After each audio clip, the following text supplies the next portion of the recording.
পটুয়াখালীর বাউফল উপজেলার নাজিরপুর তাঁতেরকাঠি ইউনিয়ন পরিষদের চেয়ারম্যান ও ইউনিয়ন আওয়ামী লীগের সহ-সভাপতি এস.এম. মহসিনের বিভিন্ন অপকর্মের বিরুদ্ধে মানববন্ধন করেছে স্থানীয় বিএনপি ও সাধারণ জনগণ।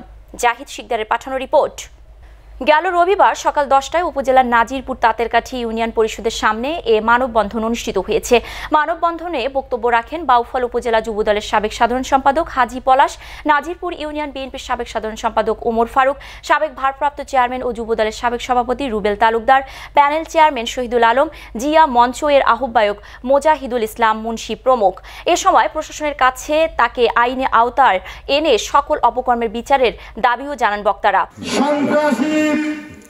এস.এম. মহসিন এর বিরুদ্ধে এবং তার ভাই শীর্ষ সন্ত্রাসী ব্ল্যাক মিন্টুর অপকর্মের বিরুদ্ধে আজকের এই মানববন্ধন ও আলোচনা সভা।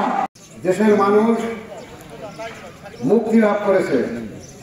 ফ্যাসিস্ট হাসিনা সরকারের স্বৈরাচারী শাসনে পারতেন।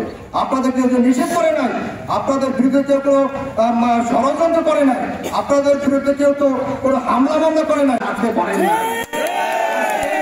আসতে পারেন না।